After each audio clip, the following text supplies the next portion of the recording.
Halo anak-anakku semua, bertemu lagi dengan Pak Stefanus di video pembelajaran matematika. Di video kali ini kita akan melanjutkan materi kita pada bab aritmatika sosial yang sebelumnya sudah kita pelajari 2 pertemuan. Nah, kali ini adalah pertemuan yang ketiga. Di pertemuan yang ketiga ini kita akan mempelajari mengenai pajak dan juga bunga tunggal. Untuk itu, simak video ini dengan baik agar kalian dapat memahami dan mengerti materi yang Bapak sampaikan. Kita mulai saja dari materi yang pertama, yaitu mengenai pajak. Kalau sebelumnya kita sudah mempelajari tentang diskon, diskon itu adalah potongan harga atau pengurangan nilai terhadap harga di awal. Nah, ingat kan, kalau diskon harganya 10.000 misalnya, jika didiskon 10%, diberi potongan 10%, berarti berkurang 10% dari 10.000. 10% dari 10.000 itu adalah 1.000, jadi berkurang 1.000 menjadi 9.000. Artinya kalau barang didiskon akan menjadi murah. Nah, kali ini kalau pajak, sebaliknya, jika pajak adalah besaran nilai suatu barang atau jasa yang wajib dibayarkan oleh masyarakat, ini masyarakat ya, kepada pemerintah. Nah, jika pajak itu harganya akan lebih mahal atau bertambah. Mengapa demikian? Karena kita harus membayar pajak dari suatu barang atau jasa yang kita beli Nah, itu definisi dari pajak. Kalau diskon harganya menjadi murah, kalau pajak harganya bertambah. Nah, manfaat pajak itu sendiri adalah untuk membiayai pendidikan. Nah, kalian kan sekolah di sekolah negeri itu biayanya gratis. Nah, itu adalah hasil dari orang tua kalian membayar pajak atau warga negara yang membayar pajak. Nah, dari pendapatan pajak tersebut, nah, kalian bisa sekolah gratis. Jadi negara bisa membiayai pendidikan kalian. Nah, selain untuk pendidikan, pajak itu bisa untuk pembangunan jalan raya, gedung sekolah, dan lain-lain. Itu adalah manfaat dari pajak. Oke, setelah kalian tahu apa itu pajak dan juga manfaatnya, mari kita pelajari tentang jenis pajak dan bagaimana menghitung sebuah pajak. Yang pertama itu adalah pajak pertambahan nilai atau PPN disingkat. Pajak PPN atau PPN itu pajak yang harus dibayarkan oleh pembeli kepada penjual atas konsumsi atau pembelian barang atau jasa. Nah, misalnya kalian makan di restoran atau membeli barang, itu biasanya sudah ada otomatis pajak yang kalian bayarkan. Misalnya harganya tertera Rp30.000. Namun ketika kalian membayar di kasir, biasanya ada yang langsung menambah dengan pajaknya. Misalnya pajaknya 10%, berarti 10% dari 30.000 itu 3.000. Jadi harganya menjadi bertambah menjadi Rp33.000. Itu dia pajak PPN. Nah, untuk menghitung PPN, kita lihat contoh berikut. Pak Iqbal menjual laptop baru. Nah, ini laptop baru dengan harga Rp4.000.000. Harganya 4 juta. Ini tertulis belum termasuk pajak, tanpa pajak. Nah, laptop tersebut dibeli oleh Pak Hendra dengan pajak pertambahan nilai atau PPN 10%. Nah, laptop yang dijual Pak Iqbal, nih Pak Iqbal ceritanya menjual laptop. Kemudian laptop tersebut dibeli oleh Pak Hendra dengan pajak atau PPN itu 10%. Tentukan uang yang harus dibayarkan oleh Pak Hendra termasuk pajaknya. Nah, kita hitung coba. Diketahui PPN-nya 10%. Berarti 10% dikali harga jual. Harga jualnya 4 juta rupiah. Kita kalikan 10%, 10 per 100 dikali 4 juta rupiah. Ini bisa kita coret ya. Coret. Berarti 4 tambah nolnya 1, 2, 3, 4, 5. 400.000 ya, nolnya 5. Jadi PPN-nya itu adalah Rp400.000. Setelah kita dapat PPN-nya Rp400.000, berarti kita tambahkan PPN tersebut dengan nilai harga jual yang belum kena pajak. Jadi uang yang dibayarkan adalah Rp4 juta ditambah PPN-nya Rp400.000 menjadi Rp4.400.000. Nah, itu adalah uang yang harus dibayarkan Pak Hendra membeli laptop itu setelah mendapat PPN 10% atau mendapat pajak 10%. Ada juga cara lainnya untuk menghitung uang yang dibayarkan. Kalau tadi kita hitung PPN-nya, lalu kita tambahkan, ini bisa kita langsung cukup kita tambahkan 100% ditambah PPN-nya, persentase PPN-nya dikali harga barang atau jasa. Sehingga 100 ditambah 10% PPN-nya dikali 4 juta, sehingga 110% dikali 4 juta rupiah, 110 per 100, ini bisa kita coret, berarti 4 dikali 11, 44 ya, 4 dikali 11, 44, berarti 44 tambah nolnya 1, 2, 3, 4, 5, oh ini 5, tambah nolnya 5, jadi Rp4.400.000. Sama bukan jawabannya? Dengan cara yang pertama ataupun cara kedua untuk mencari harga yang dibayarkan setelah mendapat PPN atau pajak. Nah, itu dia penjelasan singkat mengenai PPN dan juga pajak. Kita lanjut materi kita ke jenis pajak yang kedua, yaitu pajak UMKM atau usaha mikro, kecil, dan menengah. Nah, ternyata pengusaha kecil juga bisa kena pajak. Nah, besaran pajak untuk UMKM itu sudah ditentukan pemerintah sebesar 1% dari omset. Ini omset ya, sorry.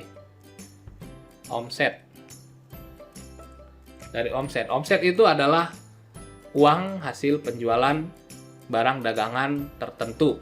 Omset, misalnya omset 1 hari berapa, omset 1 minggu, omset 1 bulan, omset 1 tahun, itu berbeda ya. Nah, itu dia besaran pajaknya adalah 1% untuk UMKM. Nah, ini contoh soalnya. Pak Rudi menjual bakso setiap hari sebanyak 1000 mangkok dengan harga per mangkok Rp10.000. Dan Pak Rudi, ini salah ketik. Dan Pak Rudi memberikan diskon 10% setiap mangkoknya. Berapa pajak UMKM yang harus dibayar Pak Rudi dalam 1 bulan? Nah, kita coba hitung berapa pajak UMKM yang harus dibayar Pak Rudi selama 1 bulan. Nah, kita ketahui, yang diketahui dahulu ya, omset sehari. Omset sehari berarti kita kalikan harga 1 mangkok, harga 1 mangkok sebanyak berapa ya? 10.000, sorry. Sebanyak 10.000 itu harga 1 mangkok. Namun dapat diskon 10%, berarti kita cari dahulu harga setelah didiskon. Berarti 10.000 dikali diskon 10%, 100 dikurang 10%. Kita kalikan, baru kita kalikan berapa mangkok yang terjual sebanyak 1 hari. Kita kalikan ya. 10.000 dikali 90%, yang dalam kurung dahulu, itu mencari berapa harga 1 mangkok setelah diskon 10%. Kita ketahui harga 1 mangkok itu 9.000, kita kalikan 1.000 mangkok yang terjual dalam sehari. Sehingga hasilnya adalah 9 juta rupiah. Nah, omset Pak Rudi ini sebanyak 9 juta 1 hari. Nah, jika 1 bulan, cukup kita kalikan 30. 9 juta dikali 30 itu 27 juta rupiah. Sudah kita dapat omset 1 bulan, lalu baru kita cari pajaknya. Pajaknya itu adalah ketentuannya omset 1 bulan dikali pajak UMKM. Omset 1 bulan 27 juta, pajaknya ingat kalau untuk UMKM ketentuannya adalah 1%. Kita kalikan 27 juta dikali 1%.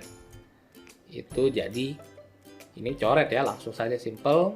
Hilang nolnya 2, jadi 2.700.000 rupiah. Itu adalah pajak tiap bulannya yang harus dibayar oleh Pak Rudi. Karena dia menjual bakso tersebut. Itu adalah pajak UMKM untuk Pak Rudi. Jadi pajak UMKM yang harus disetor oleh Pak Rudi adalah sebesar 2.700.000 rupiah untuk kas negara melalui kantor bank terdekat. Nah, pajak itu disetor Pak Rudi untuk negara. Nah, negara nanti mengelolanya untuk biaya tadi ya, untuk biaya pendidikan, bikin jalan raya, bikin sekolah, dan lainnya. Itu dia mengenai materi tentang pajak. Semoga kalian bisa memahaminya.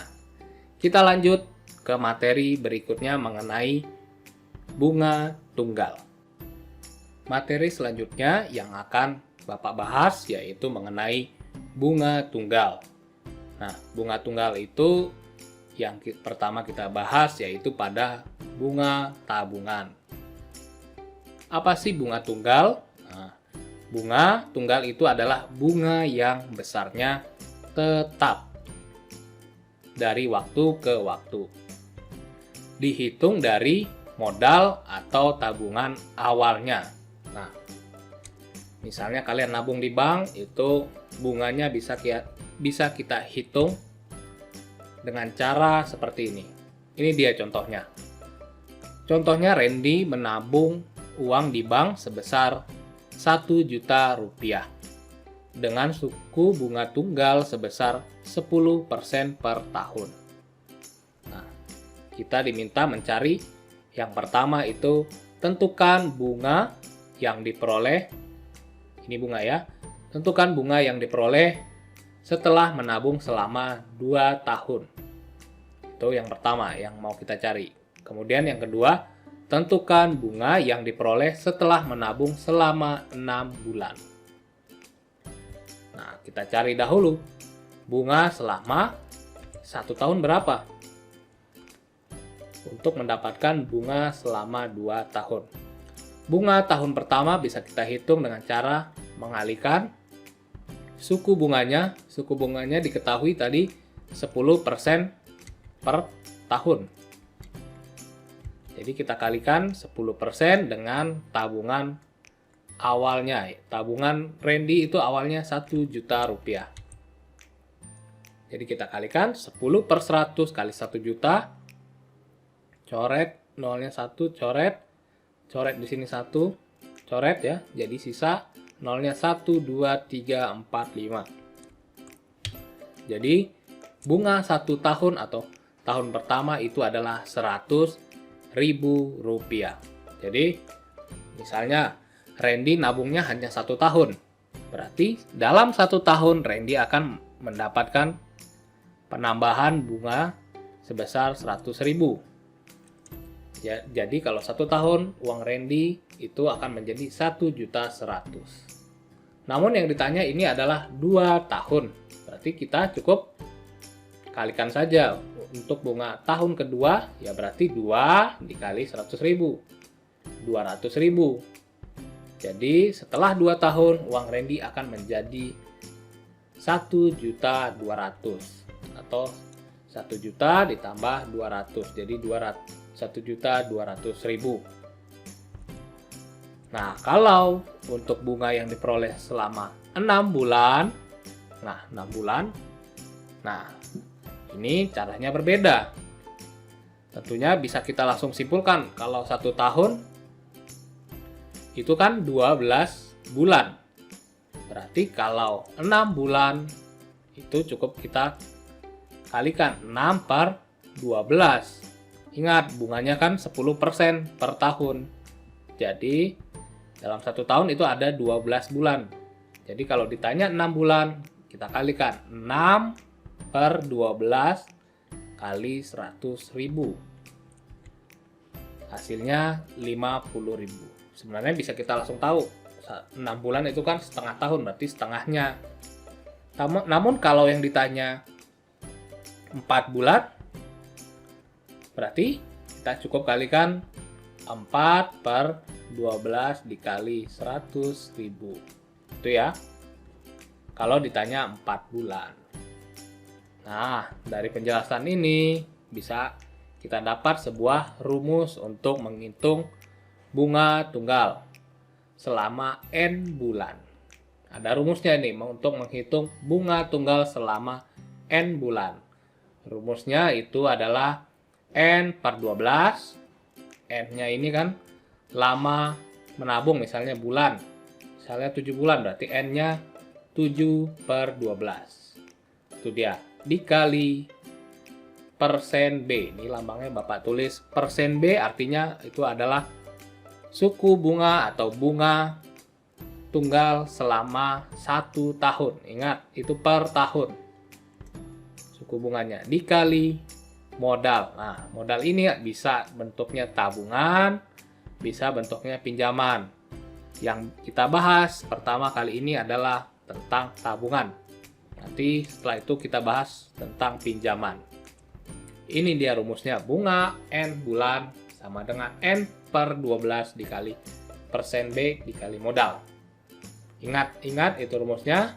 Kita coba soal atau contoh soal berikutnya. Nah, contoh soal berikutnya itu ada Pak Roni menabung uang di bank sebesar 24 juta rupiah dengan bunga 10% per tahun. Kemudian kita diminta untuk menentukan berapa jumlah tabungan Pak Roni setelah 8 bulan. Nah, Pak Roni nabungnya 24 juta rupiah dengan suku bunga 10% per tahun. Namun, yang ditanya berapa uang jumlah Pak Roni setelah 8 bulan. Kalau tadi 1 tahun mudah kita langsung cari karena suku bunganya per tahun. Nah, ini ditanyakan 8 bulan. Kita tulis dahulu yang diketahui. Pertama adalah tabungan awal 24 juta. Persentase atau persentase bunga itu adalah 10%. Kemudian N itu adalah lama menabung. Itu adalah 8 bulan.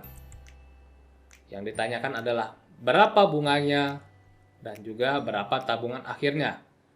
Setelah kita dapat bunganya berapa, berarti kita tambahkan dengan uang awalnya, baru kita dapat tabungan akhirnya.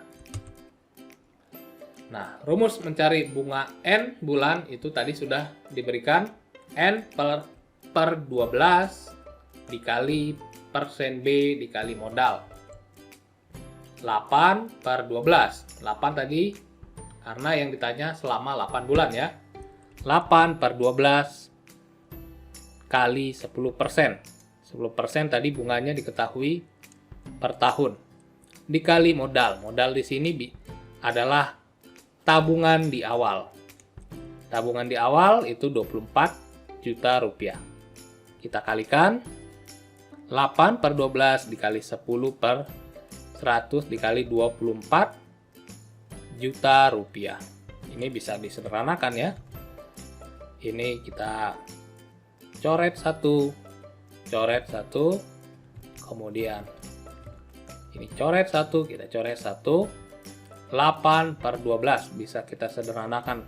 Oh, di sini saja. 12 dengan 24 sama-sama dibagi 12. Ini jadi 1, ini jadi 2. Jadi sisa 8 dikali 2, 16, tambah nolnya 1, 2, 3, 4, 5.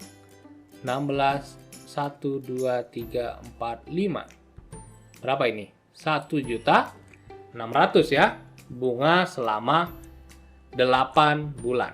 1.600.000. Sudah kita dapat bunga selama 8 bulan, 1.600.000, berarti cukup kita tambahkan saja untuk mendapat tabungan akhir. Sehingga tabungan selama 8 bulan menjadi tabungan awal ditambah bunga 24 juta ditambah 1.600.000 menjadi 25.600.000. Nah, itu dia adalah contoh mencari bunga tunggal selama 8 bulan.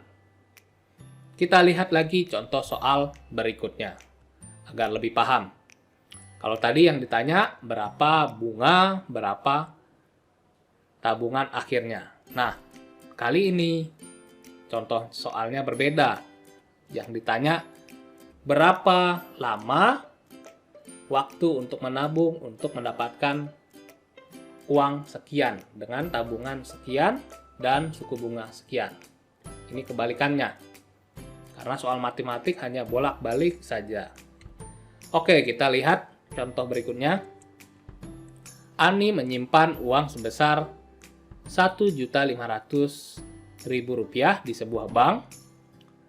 Kemudian diketahui bank tersebut memberikan suku bunga 12% per tahun.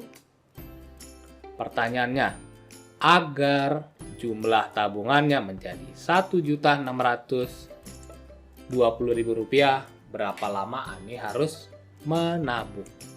Berarti di sini kita mau mencari berapa lama, berarti N-nya yang mau kita cari.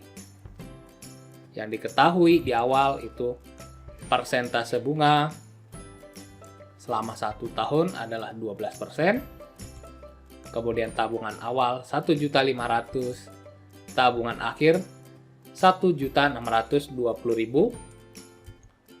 Nah, kita bisa dapat bunga N bulan. Berarti bunganya berapa? Kita cukup hitung selisihnya. Tabungan awal, ini bukan tabungan awal ya. Kebalik, harusnya tabungan akhir. Ini akhir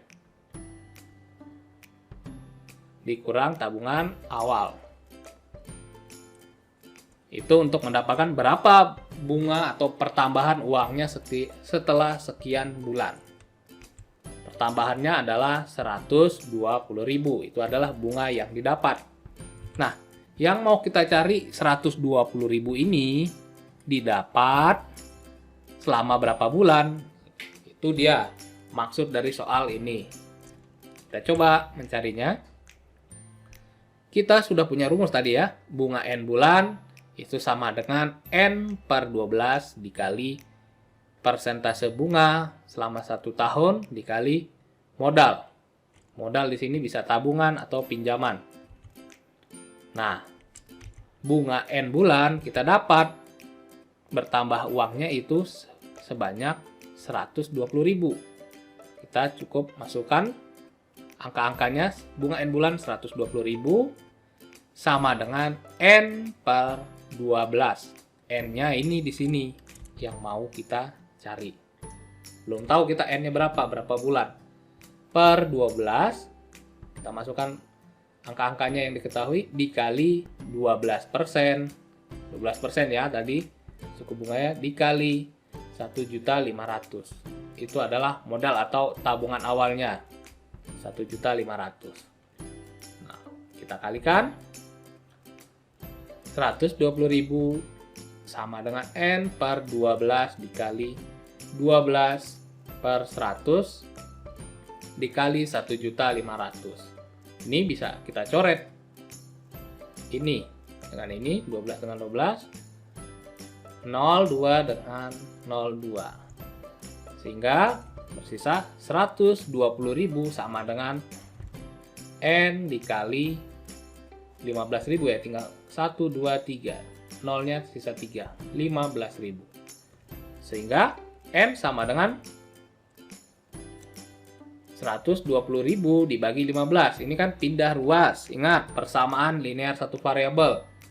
15.000 ini di ruas kanan dikali pindah ruas ke kiri menjadi pembagi. Jadi dibagi 15.000. Sehingga N sama dengan 120.000 dibagi 15.000. Ini kita coret. Coret mudah. 120 dibagi 15 itu 8 ya. Jadi N yang kita dapat itu adalah 8. Artinya Ani harus menabung selama 8 bulan. Sekarang kita dapat N-nya adalah 8. Jadi 8 bulan agar tabungannya menjadi Rp1.620.000. Itu dia penjelasan untuk contoh soal yang ini untuk mencari lama menabung. Contoh soal pertama mencari berapa bunga sekian bulan. Contoh soal kedua mencari berapa lama menabung. Nah, contoh soal ketiga kita akan mencari berapa persen bunga per tahun agar tabungannya mendapat sekian. Kita lanjut ke contoh soal yang ketiga. Contoh soal berikut masih tentang bunga tunggal pada tabungan. Jika dua soal sebelumnya kita mencari berapa jumlah bunga yang diterima dan uang yang diterima setelah sekian bulan.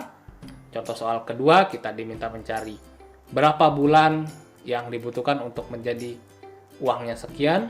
Nah, contoh yang ketiga ini kita diminta mencari persentase suku bunga yang diberikan agar uangnya menjadi sekian. Kita lihat contohnya. Leni menabung uang di bank sebesar 8 juta rupiah. Setelah 8 bulan, uangnya diambil ternyata menjadi 8.800.000 rupiah. Pertanyaannya, berapa persentase suku bunga tabungan yang diberikan bank tersebut? Oke, kita tulis dahulu yang diketahui. N-nya itu 8 bulan. Lama menabung, tabungan awal 8 juta, tabungan akhir 8.800.000. Berarti kita cari bunga selama 8 bulan.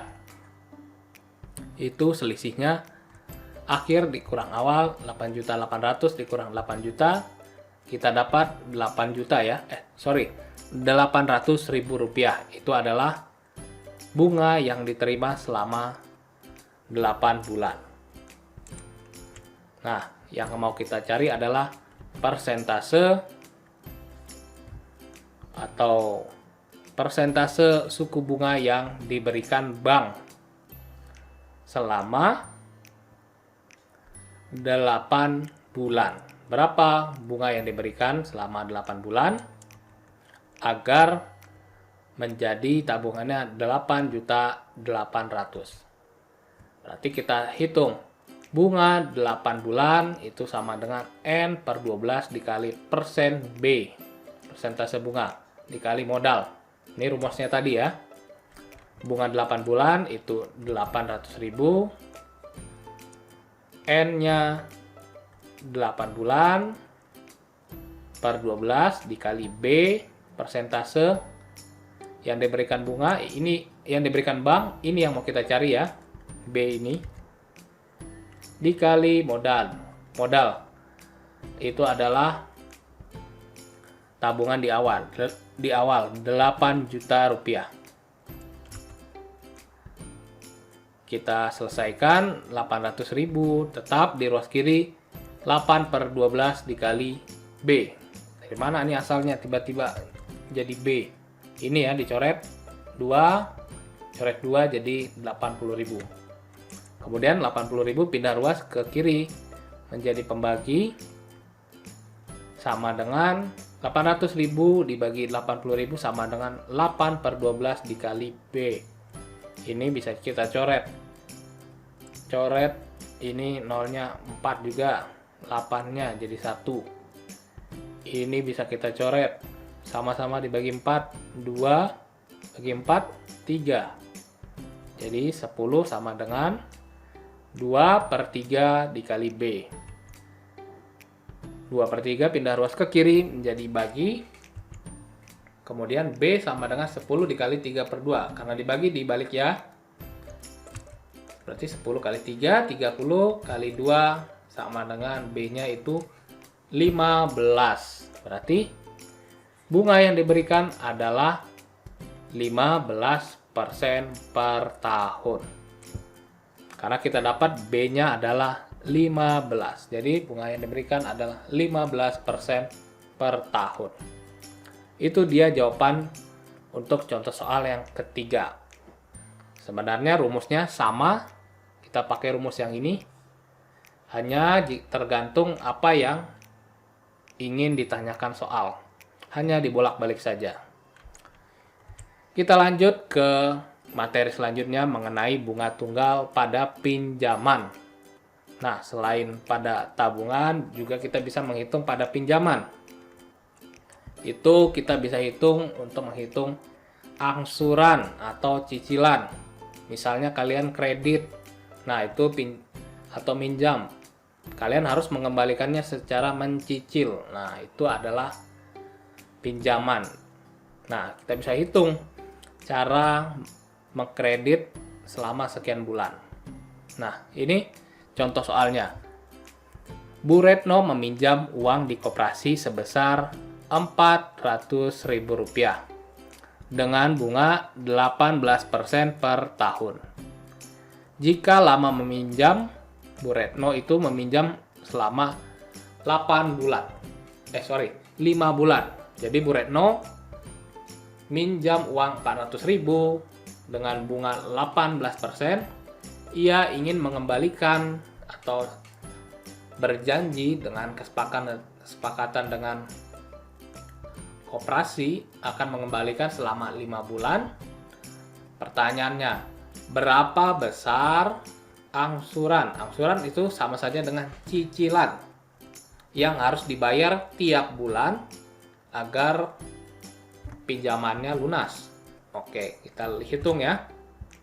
Dengan rumus yang sama, diketahui besar pinjaman itu atau modal 400.000. Kemudian lama meminjam 5 bulan, N-nya. Kemudian persentase bunga 8% per tahun. Yang mau kita cari adalah angsurannya nih. Berapa jumlah yang harus diangsur. Sama saja, angsuran itu sama saja kita mencari bunga yang harus dibayar dari cicilan tersebut. Nah, kita cari bunga 5 bulan. Karena mau mencicil selama 5 bulan. Bunganya kita cari dengan rumus N/12 kali persen B dikali modal. N-nya tadi 5/12 dikali 18%. Itu bunga yang diberikan koperasi per tahun per 100. 18% jadi 18/100. Ini langsung Bapak tulis ya. Inilah 18%. Dikali pinjaman atau modal 400.000. Jadi ini bisa disederhanakan. Kenapa bisa jadi 5/2? Ini Bapak coret. 12 dengan 18 dibagi 6 itu 2, 18 bagi 6 3 gitu ya. Kemudian ini 100, nolnya 2 dicoret. Jadi ini 5/2 dikali 3 dikali 4.000, nolnya sisa 3, 4.000. Ini bisa disederhanakan jadi 30.000. Ini bisa coret ya, 2, 4, 2 berarti 5 dikali 3, 15 kali 2, 30. Tambah nolnya 3, 30.000. Itu dia adalah bunga yang harus dibayar selama 5 bulan. Namun, bukan itu yang harus dikembalikan. Bukan 30.000, tapi kita jumlah besar angsuran itu pinjamannya tadi berapa? 400.000 ditambah, nah tadi bunga selama 5 bulan 30.000. Jadi 400.000 ditambah 30.000 dibagi 5 tadi, karena ingin meminjam hanya selama 5 bulan. Jadi selama 5 bulan dicicil tiap bulan sebanyak ini 400 ditambah 30.000, 430.000 dibagi 5, hasilnya 86.000. Ini sorry, nolnya kelebihan. Jadi 86.000 rupiah besar angsuran yang harus dibayar tiap bulan selama 5 bulan. Jadi bulan pertama bayar 86.000, bulan kedua bayar 86.000 sampai bulan ke-5, sehingga pinjamannya lunas. Itu dia. Untuk mencari bunga tunggal pada pinjaman. Nah, ini kita mau mencari angsuran. Sampai sini penjelasan Bapak atau materi yang Bapak berikan pada video pembelajaran kali ini mengenai pajak dan juga bunga tunggal. Semoga dengan contoh-contoh soal yang Bapak berikan, kalian dapat mengerti dan juga dapat menyelesaikan tugas yang Bapak berikan di Google Classroom. Sampai jumpa lagi di video pembahasan nanti hari Sabtu. Jangan lupa tetap belajar dari rumah dan kerjakan tugasnya. Terima kasih.